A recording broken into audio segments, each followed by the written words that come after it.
السلام علیکم۔ میرا نام وقاص احمد ہے۔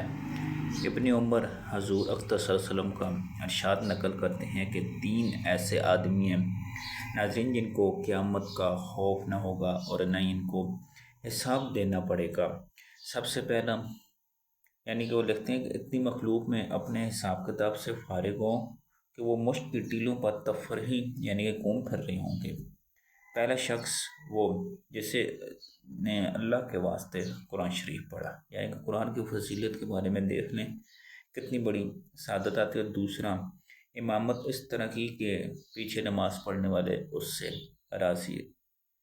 اور دوسرا وہ شخص جو لوگوں کو نماز کے لیے بلاتا ہو صرف اللہ کے واسطے، اور وہ شخص جو اپنے مالک سے اچھا معاملہ رکھے اور اپنے ماتحتوں سے بھی، یعنی کہ جو شخص اچھی طرح روزانہ قرآن پڑھے تو اللہ اس پہ بھی رحمت فرماتے ہیں۔ اور دوسرا وہ شخص جو جہاں کام کرتا ہے ان کا اچھا معاملہ رکھے اور وہ ان کے ساتھ اچھا معاملہ رکھے۔ اور تیسرا جو نماز پڑھاتا ہے وہ تو ناظرین زیادہ سے زیادہ ہر وقت درود شریف پڑھیں۔ تو اگلی سیریز انشاءاللہ درود شریف کے اوپر ہوگی۔